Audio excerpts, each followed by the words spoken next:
మారం చేస్తే క్యాడ్బెరీ వారి 5 స్టార్ చాక్లెట్, గర్ల్ ఫ్రెండ్కి ఏదైనా ఇవ్వాలి అనిపిస్తే క్యాడ్బెరీ వారి డైరీ మిల్క్ సిల్క్, ఫ్రెండ్స్తో సెలబ్రేట్ చేసుకోవాలనిపిస్తే Cadbury celebrations. Dasara, Deepavali, Ramzan, Christmas ఏ పండుగ జరిగినా పెద్దవాళ్లకు క్యాడ్బెరీ టెంప్టేషన్ ఐస్ క్రీమ్. ఇలా 200 ఏళ్లుగా నోటిని తీపి చేస్తూ మిస్మరైజ్ చేస్తూ రారాజుగా నిలుస్తున్న ఈ క్యాడ్బెరీ గురించి ఇవాల్టి వీడియోలో తెలుసుకుందాం. ఈ క్యాడ్బెరీకి అసలు హీరో అయిన జాన్ క్యాడ్బెరీ గారు 1801లో ఆగస్టు 12న ఇంగ్లాండ్లో పుట్టారు. ఈయన ఒక కుక్కర్ అనే కమ్యూనిటీలో జన్మించారు. ఈ కుక్కర్ కమ్యూనిటీకి ఒక ప్రత్యేకత ఉంది. ఈ కమ్యూనిటీలో ఉన్న వాళ్ళకి టొబాకో, పొగాకు, ఆల్కహాల్కి సంబంధించి అన్నిటికీ దూరంగా ఉంటారు. వారి సంప్రదాయాలకు, కట్టుబాట్లకు కఠినంగా వ్యవహరిస్తూ ఉంటారు. అలాంటిది ఈ జాన్ క్యాడ్బెరీ అదే కమ్యూనిటీలో పుట్టడంతో ఈయనకు కూడా ఏదైతే ఆల్కహాల్ ఉందో అస్సలు పడదనమాట. ఇక జాన్ క్యాడ్బెరీ పెద్దవాడు అవుతున్న కొద్దీ ఇంగ్లాండ్లో ఆల్కహాల్ క్రేజ్ మరింత పెరిగింది. తన చుట్టూ ఉన్న వాళ్ళందరూ కూడా ఆల్కహాల్కి బానిసగా మారినటువంటి సిచ్యువేషన్స్ ఆయన ఎక్కువగా గమనిస్తూ ఉండేవారు.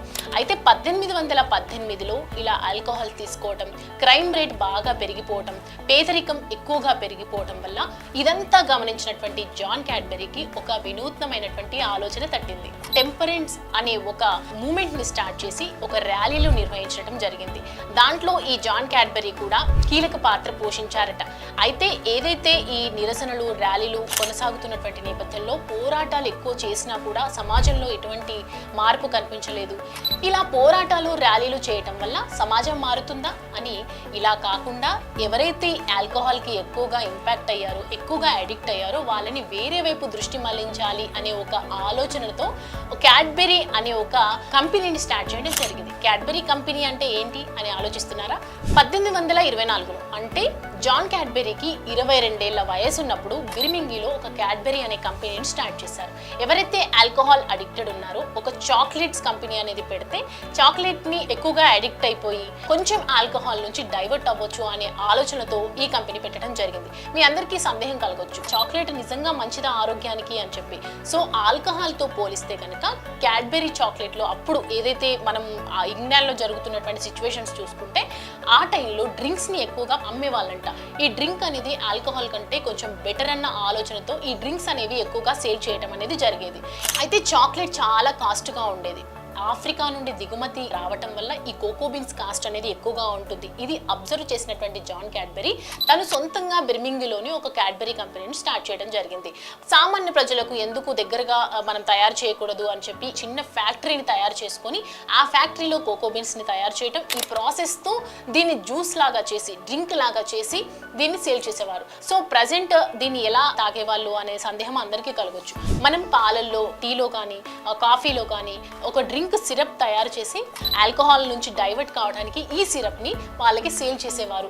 ఏదైతే ఆల్కహాల్తో ఎవరైతే ఎక్కువగా ఇంపాక్ట్ అవుతున్నారో, ఎవరైతే ఎక్కువగా అడిక్ట్ అవుతున్నారో వాళ్ళు దీని నుంచి కొంతవరకు బయటపడ్డారని చెప్తూ ఉంటారు. అయితే ఇలా డ్రింక్ వైజ్ ఏదైతే తయారు చేస్తూ సేల్ చేస్తూ ఉన్నారో 1842 సంవత్సరం వచ్చేసరికి మొత్తం 18 రకాల వేరు ఫ్లేవర్స్తో జాన్ దీన్ని సేల్ చేయడం జరిగింది.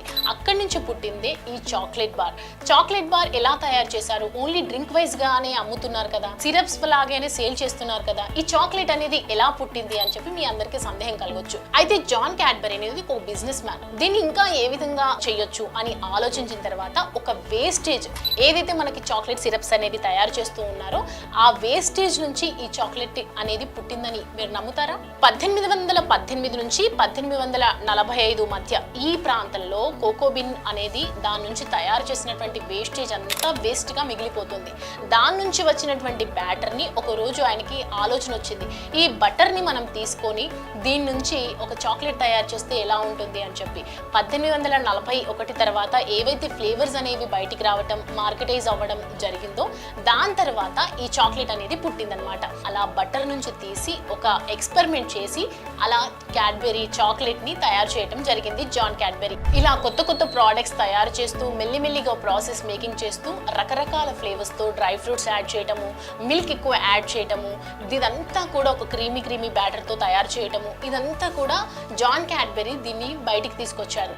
దాని తర్వాత 1861లో జాన్ క్యాడ్బెరీ ఆరోగ్యం మెల్లిమెల్లిగా క్షీణిస్తూ ఉన్నటువంటి నేపథ్యంలో ఆయన రిటైర్డ్ అయిపోయిన తర్వాత తన పిల్లలకి అప్పగించి ఈ మార్కెట్ ఇంకా ఇంత సక్సెస్ఫుల్గా కొనసాగుతుందని చెప్పొచ్చు.